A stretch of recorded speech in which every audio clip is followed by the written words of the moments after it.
Hi, welcome back to my channel.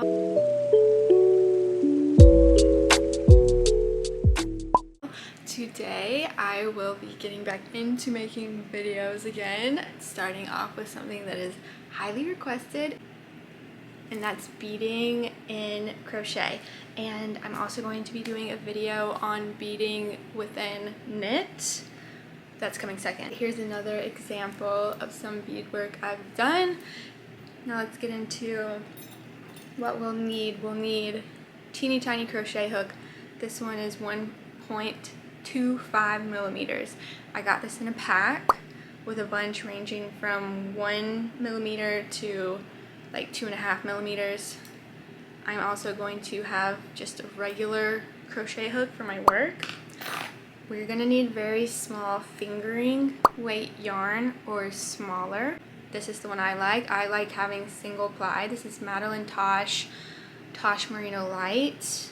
I think with hollow or with glitter. So it's sparkly, but it doesn't really come up on camera, which makes me so mad because it's gorgeous. Bead wise, I really recommend something lightweight, something small. Resin beads are really good if you want like chunkier beads, because you don't want something really heavy that's going to weigh it down. Use glass seed beads. I use those a lot. If you're going to use pearl beads, something with a really wide hole to hollow it out so it's less heavy. That's what I've been using. Make sure that your teeny tiny crochet hook and yarn can fit through the hole at once. I have bought a lot of pretty beads that have not fit, and it's been sad, so I wouldn't recommend beads with holes smaller than like 1 millimeter or even like 1.5 millimeter. Like probably buy bigger than that. Like if you're buying online and the hole width isn't listed, don't do it. So this is everything that I'll be using: the fingering weights, 1-ply yarn, crochet markers, some beads, something to cut with, a tiny crochet hook, and then just your regular crochet hook. I'm gonna just chain like 16.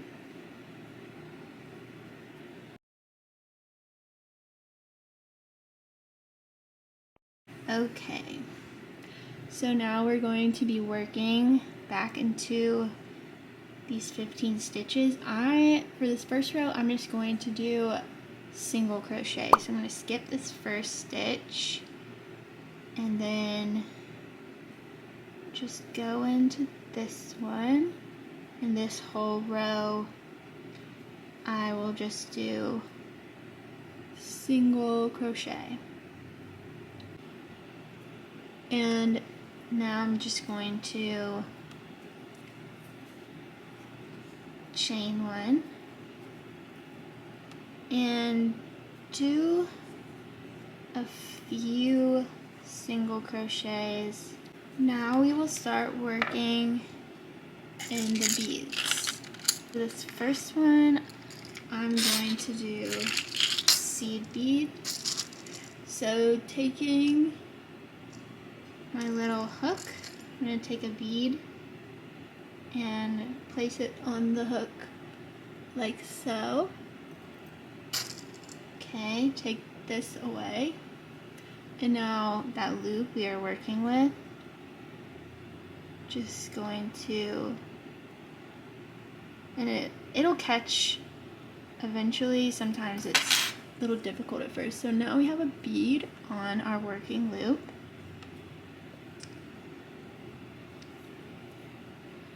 And now I'm going to tighten it and keep single crocheting into the next loop. And then there is a bead up there at the very top. Okay. I'm going to single crochet once more just to kind of get space. And I want to put a new bead in there.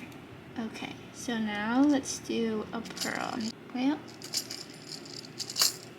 I had to get a new bead because that one fell. This is just a part of the process.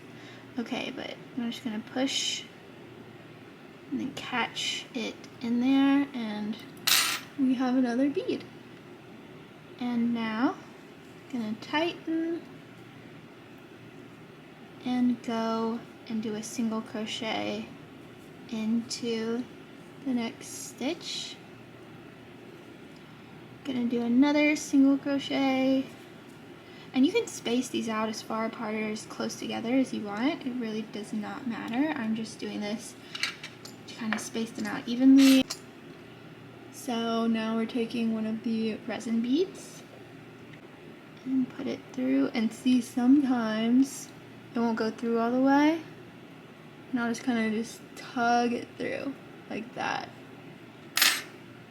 It's not perfect, but it gets the bead through, and then I'll tighten it, and all of that kind of like wonky yarn that kind of got a little messed up is in the bead, and you don't see it anyways, so it doesn't affect the look of the garment. And then I'm just gonna single crochet. With the butterfly, if you want it to go that way, you can continue to do it the way that I said. Or with the butterfly, since on this garment, the stitches, I'm working from the bottom up, and I want the butterfly to sit straight up. For this part, you will need a crochet marker or a safety pin or whatever. So since I want this to sit straight up, I'm gonna go from the top down with my tiny hook, and then feed the yarn through like so. Okay, so now the yarn is through, and instead of continuing to work with that loop, we are going to go in and put in a crochet marker in the loop. Then we're going to tighten this and make sure it's staying. Okay, this next part is really important because we just put our loop right there. We need a new loop in order to keep going. So what I like to do is right here in behind the stitch that we did before, just go in, and now we have a new loop, and it'll continue on like nothing happened. And I'm going to go in and keep doing single crochet as I was before. We need to get back to the top of the butterfly. I would say I need to do about 2 more rows of single crochet before we get back to the top here. And I'll also show you how we're going to go back into those bead stitches that we made before. When we're doing this, see, now we're back to the butterfly and it's still just flopping around. I'm going to take this and make sure the butterfly is to the front, like the front of the garment that you're making or whatever you're making. Make sure the butterfly stays there and we don't accidentally put her to the back. And so now that it's to the front, I'm going to go into that little stitch back there, single crochet,